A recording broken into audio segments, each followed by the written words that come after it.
আমার বিধবা মায়ের সাথে তার চাচাতো ভাই যেভাবে কাজ করল, গল্পটি শুনলে আপনাদের মেশিন দিয়ে পানি চলে আসবে। আমার নাম কিরণ। আমার বয়স ৩৮ বছর। আমি বিবাহিত এবং মধ্যপ্রদেশের একটি ছোট শহরে থাকি। আমার পরিবারে আমার স্বামী, যার বয়স ৪৭ বছর, আমার ১৪ বছরের ছেলে এবং ১৭ বছরের মেয়ে রয়েছে। আমার স্বামী একটি চাকরিজীবী মানুষ, কিন্তু গত ৮ বছর ধরে তিনি হাঁপানিতে ভুগছেন। এই কারণে সামান্য শারীরিক পরিশ্রম করলেই তার শ্বাসকষ্ট শুরু হয়। আমি যেমন মানুষ বলে এখনও বেশ আকর্ষণীয় দেখতে। আমার বন্ধু এবং আত্মীয়রা প্রায়ই আমাকে জয়া প্রদার সাথে তুলনা করে, এবং আমি এই প্রশংসায় একটু গর্বিত বোধ করি। সেই দিনের কথা, যখন আমি আমার মায়ের বাড়িতে আমার চাচার মেয়ের বিয়েতে বাচ্চাদের নিয়ে গিয়েছিলাম। আমার মায়ের বাড়ি সবসময় আমার প্রিয় ছিল।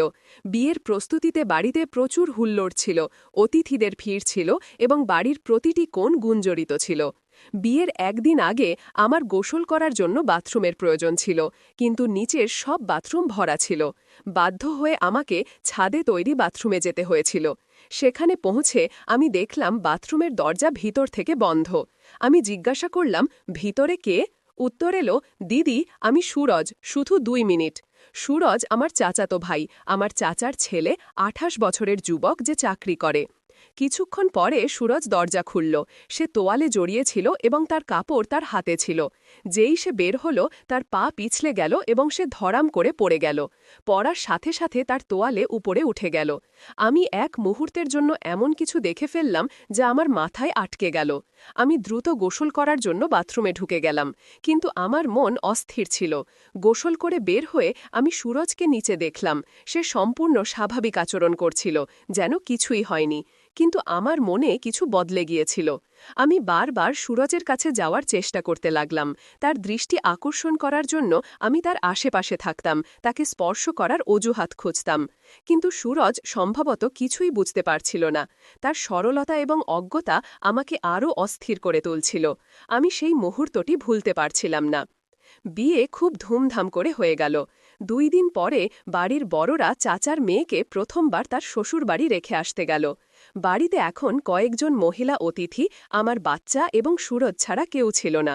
বিয়ের হুল্লোড়ের পরে বাড়িতে কিছুটা শান্তি ছিল। সন্ধ্যা ৮টা বাজে, সবাই খাবার খেয়ে ফেলেছে। আমার মেয়ে এবং বাকি মহিলারা একটি ঘরে ঘুমানোর প্রস্তুতি নিচ্ছিল। আমাকে এবং আমার মেয়েকেও সেই ঘরেই ঘুমাতে হবে। আমার ছেলে অন্য ঘরে খাটে শুয়ে টিভি দেখছিল, সে সেখানেই ঘুমায়। সুরজ খাবার খেয়ে বাইরে ঘুরতে গিয়েছিল। আমি আমার ছেলের কাছে গেলাম এবং তার বিছানায় অর্ধশায়িত হয়ে টিভি দেখতে লাগলাম। রাত ৯টায় সুরজ ফিরে এলো। আমাকে দেখে সে হাসল এবং বলল, কি দেখছো দিদি? আমি বললাম, গল্প ঘর ঘরের, আই তুইও দেখে নে। সে বলল, ঠিক আছে দিদি, আমি এখনই আসছি, এবং তার কাপড় বদলাতে তার ঘরে চলে গেল। কিছুক্ষণ পরে সে ফিরে এলো এবং আমার ছেলের পাশে শুয়ে টিভি দেখতে লাগল। আমার হৃদয়ের গতি বেড়ে গেল। সুরজের কাছে থাকায় আমার মনে একটি অদ্ভুত অস্থিরতা শুরু হয়েছিল। রাত ১০টা বাজে। আমার ছেলে বলল, মাম্মি, এই লাইট বন্ধ করে দাও, আমার ঘুম পাচ্ছে। তোমার এই শ্বাস বউয়ের ড্রামা অনেকক্ষণ চলবে। আমি জানি তুমি পুরো দেখে তবে ঘুমাবে। এটা শুনে আমার হাসি পেল এবং সুরজও হাসতে লাগল। সে বলল, হ্যাঁ দিদি, লাইট বন্ধ করে দাও, আমার চোখও ভারী হয়ে আসছে, আমি শীঘ্রই ঘুমিয়ে পড়ব। আমি বললাম, ঠিক আছে, এবং উঠে লাইট বন্ধ করে দিলাম।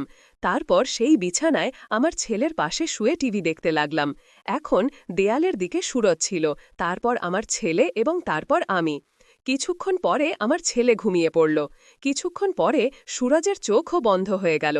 আমি ইচ্ছাকৃতভাবে তাকে তার ঘুম থেকে জাগাইনি। টিভির আওয়াজ আমি একদম কমিয়ে দিলাম। কিছুক্ষণ আর অপেক্ষা করার পরে আমি চুপি চুপি উঠে পাশের ঘরে গিয়ে দেখলাম আমার মেয়ে এবং বাকি অতিথিরা গভীর ঘুমে ছিল।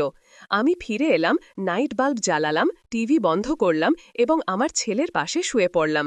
প্রায় আধ ঘন্টা অপেক্ষা করার পরে আমি আবার পরিস্থিতি যাচাই করলাম।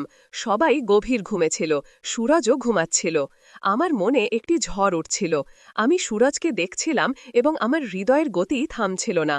সেই রাতে আমার মনে কি চলছিল এটা সম্ভবত আমি নিজেও পুরোপুরি বুঝতে পারছিলাম না, কিন্তু সেই মুহূর্তে আমার ভেতরের আকাঙ্ক্ষা আমাকে অন্য কিছু ভাবতে বাধ্য করছিল। সেই রাতে যখন ঘরে নিস্তব্ধতা ছড়িয়ে পড়েছিল এবং নাইট বাল্বের মৃদু আলো ঘরকে এক রহস্যময় পরিবেশ দিচ্ছিল, আমার মন অস্বাভাবিকভাবে অস্থির হয়ে উঠছিল। সুরজ গভীর ঘুমেছিল, তার শ্বাস প্রশ্বাস সমানভাবে চলছিল।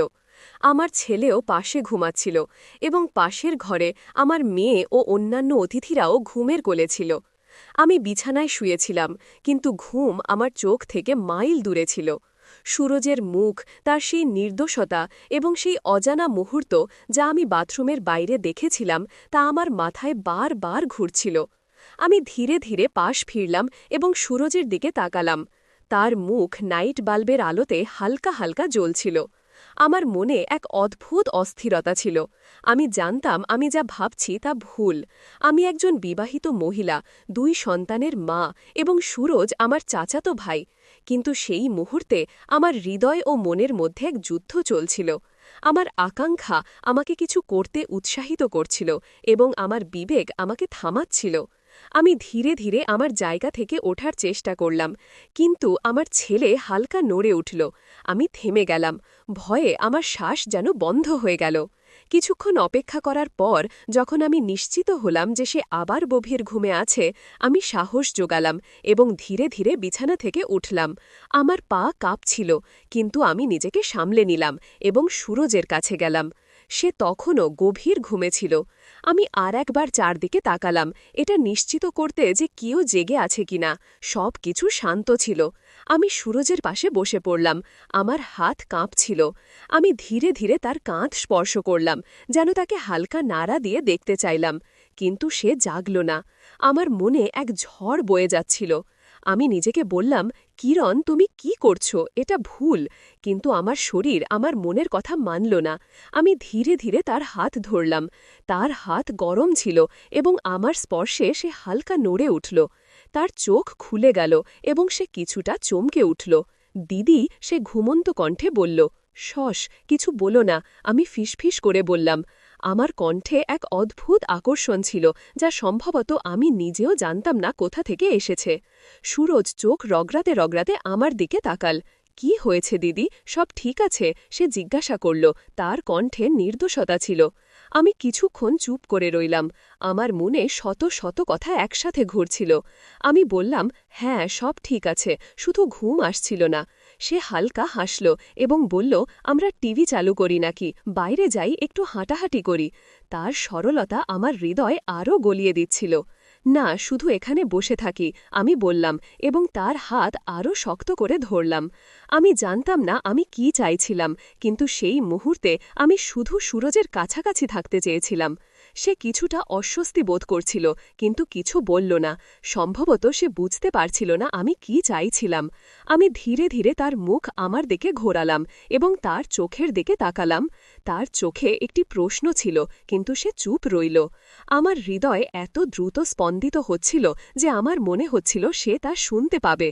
সুরজ, আমি মৃদু কণ্ঠে বললাম, তুমি খুব ভালো।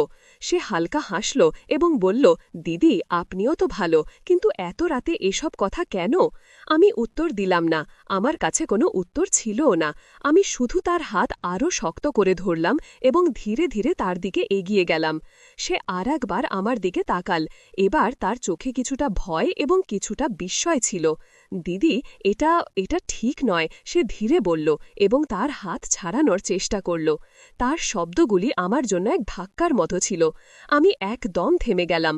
আমার মুখে লজ্জা ও ভয় দুটোই ফুটে উঠল। আমি তাড়াতাড়ি তার হাত ছেড়ে দিলাম এবং পিছিয়ে গেলাম। মাফ করো সুরজ, আমি তাড়াহুড়ো করে বললাম। আমি জানি না আমি কি করছিলাম। সুরজ কিছু বলল না। সে শুধু চুপচাপ উঠে গেল এবং তার ঘরের দিকে চলে গেল। আমি সেই বিছানায় বসে রইলাম। আমার চোখের জল থামছিল না। আমি নিজেকে গালি দিতে শুরু করলাম। কিরণ, তুমি কি করেছ? তুমি সব কিছু ঝুঁকিতে ফেলেছ। সেই রাতে আমি ঘুমাতে পারিনি। সকাল হওয়া পর্যন্ত আমি আমার চিন্তায় ডুবেছিলাম। পরের দিন সুরজ আমার সাথে স্বাভাবিকভাবে কথা বলল, যেন কিছুই হয়নি। কিন্তু আমার মনে এক গভীর বোঝা ছিল। আমি জানতাম আমি একটি ভুল করেছি এবং এখন আমাকে তার বোঝা সারা জীবন বহন করতে হবে।